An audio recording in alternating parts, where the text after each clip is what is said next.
Well, hello everyone. My name is Kushank Mathur and today I am here to share my CVT experience with you all. तो मेरा CVT था 21 से 22 अगस्त तक and उसको phase 5 माना गया है.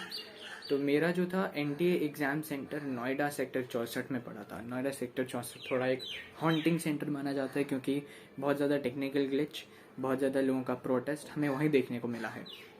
एंड मैं बोलूँगा सोशल मीडिया पे जब उनको बहुत ज़्यादा डांट पड़ी, इतना ज़्यादा उनकी खिंचाई हुई, तब जाके मैं समझता हूँ उन्हें थोड़ा सा सुधार किया उन्होंने अपने अरेंजमेंट में. और इस बार इन्विजिलेटर्स एंड जो क्यू मैनेजमेंट था बहुत ही अच्छा था. आपको जब आप क्यू में जाओगे तो आपको इवन ज़्यादा देर तक नहीं खड़ा होना पड़ेगा, लाइन चलती रहेगी और आप आराम से अपने अपनी सीट तक पहुँच जाओगे. ठीक है. जहाँ तक हम बात करें टेक्निकल ग्लिचेस की, मेरे समय पे तो बिल्कुल नहीं थी. ठीक है. हाँ, ये था कि कुछ हो रहा था कि भाई योर सेशन इज़ एक्सपायर्ड, तो ये नहीं था कि भाई जितने समय पे इन्विजिलेटर आके ठीक करे तो टाइम लैप्स हो जाए, ऐसा नहीं था. जिस समय पे सेशन एक्सपायर्ड हो रहा था, जितने समय तक आपका रुक गया था वो टाइमर, जब आपका वो ठीक होगा तो उसी टाइम से वो चालू हो जाएगा. बहुत क्विकली काम हो रहा था वहाँ पे. ठीक है. ज़्यादा आपका टाइम भी वो लोग वेस्ट नहीं कर रहे थे. और सर्वर में कोई दिक्कत नहीं थी मेरे हिसाब से. मेरा जो फेज़ था वो था 5 और 21 से 22 अगस्त तक. इतना डांट, इतना खिंचाई होने के बाद उन्होंने सुधारा अपने सर्वर को और बहुत अच्छा अरेंजमेंट मैं बोलूँगा उन्होंने किया. आप लोगों का कॉन्स्टेंटली वहाँ पे आधार कार्ड चेक होता रहेगा, फ़ोटोज़ आपकी चेक होती रहेंगी और एडमिट कार्ड चेक होगा आपका. इवन अगर आपने थंब वाला इंप्रेशन नहीं किया है तो आप सेंटर पे जाइए, इन्विजिलेटर को बताइए कि सर मैं थंब वाला नहीं करा पाया हूँ तो आप मुझे प्रोवाइड करिए, तो वो प्रोवाइड कर देंगे आपको. ठीक है. आपको इसमें डरने की ज़रूरत नहीं कि आप भूल गए या फिर आपको सेंटर पे खड़े होकर जल्दी से पेन लगा के करना पड़ रहा है. टेंशन मत लीजिए, सेंटर सब प्रोवाइड करेगा. ठीक है. वहाँ पे आप लोगों को मास्क आपने जो पहना होगा घर वाला वो उतार के आपको नया मास्क प्रोवाइड किया जाएगा. और इवन आपको वहाँ पे कांस्टेंट अनाउंसमेंट होती रहेगी कि मास्क पहनिए, मास्क पहनिए. पूरा मैं बोलूँगा बहुत अच्छे से ऑर्गेनाइज था. ठीक है. एंड आई थिंक हर एक बच्चे का रिव्यू फेज़ 5 में अच्छा रहा है वो नोएडा सेक्टर 64 वाले सेंटर में. चलिए अब हम बात करते हैं डिफ़िकल्टी लेवल से. तो मेरा एग्ज़ाम था पॉल साइंस का, हिस्ट्री का, जोग्राफी एंड इंग्लिश का. तो मैं बोलूँगा पॉल साइंस एक बहुत ही ज़्यादा इजी एग्ज़ाम था. जिसने भी कम से कम 2 बार बुक रीडिंग करी होगी उसका तो बहुत मस्त के जैसा एग्ज़ाम जाएगा पॉल साइंस का. ठीक है. टाइम लाइन्स, पिक्स, इन सबसे बेस्ड कोई भी क्वेश्चन नहीं आया था. क्रोनोलॉजी बेस्ड कुछ क्वेश्चन थे, जैसे क्यूबन मिसाइल क्राइसिस से थोड़ा सा सवाल पूछा गया था.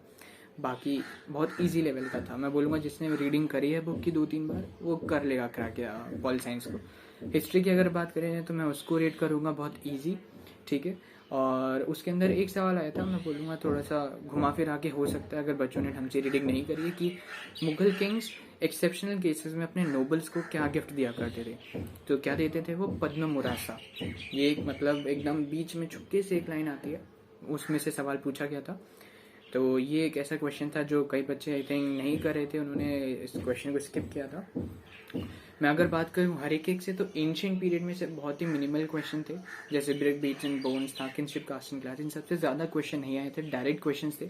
जैसे एक था सूताज के बारे में, राइट. फिर एक था कि ज़्यादातर मैं बोलूँगा एंशिएंट पीरियड से क्रोनोलॉजी के क्वेश्चन थे. 2-3 क्वेश्चन थे क्रोनोलॉजी के, ज़्यादा नहीं था.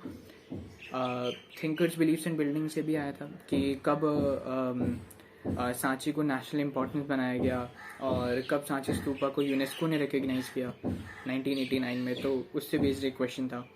ठीक है. फिर हम बात करते हैं मिडीवल की. तो ज़्यादातर मिडीवल में थे मुगल्स एंड क्रॉनिकल्स से क्वेश्चन, ज़्यादा घुमा फिरा के नहीं था. अगर हम बात करें मॉडर्न इंडिया की, जो आपकी बुक 3 है, उससे भर भर के क्वेश्चन थे, भर भर के, मेरा वर्ड को ध्यान रखिए, भर भर के क्वेश्चन थे. ठीक है. उसमें जो कॉन्स्टिट्यूशन बेस्ड चैप्टर थे, राइट, जैसे framing the constitution, understanding partition से उनका क्वेश्चन था उर्वशी बुतालिया का. ये इन्होंने कौन सी बुक लिखी है? The other side of violence नाम करके बुक लिखी है. तो उससे रिलेटेड एक क्वेश्चन था. थोआ खालसी में ये इंसिडेंट को कब, इसकी एनिवर्सरी जो वेमेन है वो बनाते हैं, उससे रिलेटेड एक क्वेश्चन था. 13 तारीख को कुछ बनाया था. तो जो इसमें भी कॉन्स्टिट्यूशन बेस्ड ज़्यादा हमारे लेवल में क्वेश्चंस आए थे, हमारे फेज में क्वेश्चंस आए थे. तो आप प्लीज़ मॉडर्न इंडिया में कॉन्स्टिट्यूशन के बारे में ज़्यादा पढ़िए, जो बुक 3 में अवेलेबल है. If I talk about geography, तो मैं अगेन उसको ईजी रेट करूँगा, लेकिन उसमें बहुत ज़्यादा मैप्स आए हुए थे. मैप्स किस चीज़ के आए हुए थे? मिनरल एंड एनर्जी रिसोर्सेज के मैप्स बहुत ज़्यादा थे, और ट्रांस कॉन्टिनेंटल रेलवे से रिलेटेड क्वेश्चन ज़्यादा थे कि भाई ट्रांस साइबेरियन रेलवे यहाँ से कनेक्टेड है यहाँ तक, तो इन 2 स्टेशन का नाम बताइए। तो एक व्लादिवोस्टॉक से सेंट जॉन सिटी से आपका व्लादिवोस्टॉक तक कनेक्ट होता है, कुछ ऐसा था, मैं भूल रहा हूँ, आई एम सॉरी, लेकिन ये एक क्वेश्चन ये आया था, ठीक है। और मिनरल एंड एनर्जी से सबसे ज़्यादा क्वेश्चन आए थे कि ये जो मिनरल है ये कहाँ मिल रहा है, राइट, ये किन किन स्टेट्स में मिल रहा है, ऐसा एक क्वेश्चन था। फिर उसके बाद एक क्वेश्चन था पोर्ट्स से रिलेटेड कि आप इन पोर्ट्स को नॉर्थ से साउथ में अरेंज कीजिए या साउथ से नॉर्थ में अरेंज कीजिए, इससे रिलेटेड एक क्वेश्चन आया था। तो जिसका भी अभी एग्जाम बचा है और जिसका ज्योग्राफी का, मेरी उनसे हाथ जोड़ के रिक्वेस्ट है कि प्लीज़ मैप्स पे ज़रूर ध्यान दीजिएगा, खासकर मिनरल एंड एनर्जी रिसोर्सेज, वरना थोड़ा सा यही जो मैप्स है वो आपका एग्जाम को थोड़ा मॉडरेट लेवल तक ले जाएगा, ठीक है। ज़्यादातर मैप्स के क्वेश्चन थे, मैं बोलूँगा 7 to 8 क्वेश्चन मैप्स से ही आए हुए थे, ठीक है। तो आप प्लीज़ मैप्स को चेकआउट करिएगा। मैप्स में मैं ईजी लेवल का ही बोलूँगा, लेकिन कुछ जगहों पे मुझे थोड़ा डिफिकल्टी लगा, खासकर मिनरल एंड एनर्जी रिसोर्सेज में, ठीक है। अब हम बात करते हैं इंग्लिश की। इंग्लिश में सबसे ज़्यादा बच्चों को डर लगा रहा, डर अभी भी लग रहा है कि पता नहीं कैसा आएगा। उसमें क्वेश्चन आए थे अराउंड 4 से 5 एडियम्स के। एडियम्स से बहुत ईजी थे, जैसे था कि he beat me black and blue. Black and blue को अंडरलाइन किया होता है, मैं उसका मीनिंग बताना था। तो उसका आंसर था कि भाई मर्सीलेसली बीट करना है, बहुत बुरी तरह बीट करना, ये होता है ब्लैक एंड ब्लू का मतलब। तो आप समझ सकते हैं बहुत इजी लेवल के थे एडियम्स एंड फ्रेजेस, आपको टेंशन लेने की ज़रूरत नहीं है बिल्कुल भी, आपका एडियम्स बहुत ईजी जाएगा। वो कैब का तो कई बच्चे ऐसे हैं जो वो कैब में डर रहे हैं, अभी भी वो लोग अपना वो कैब के लिए बिल्ड करने की कोशिश करें, मैं बोलूँगा मत करो, वो कैब बहुत ईजी लेवल है, ठीक है। और अगर हम बात करें रीडिंग एंड कॉम्प्रीहेंशन की, तो 25 to 30 क्वेश्चंस आराम से वहीं से आ रहे हैं, आरसी से डायरेक्ट क्वेश्चंस आ रहे हैं, और बहुत इजी लेवल है यार, रीडिंग कॉम्प्रीहेंशन का बहुत इजी लेवल है, ठीक है।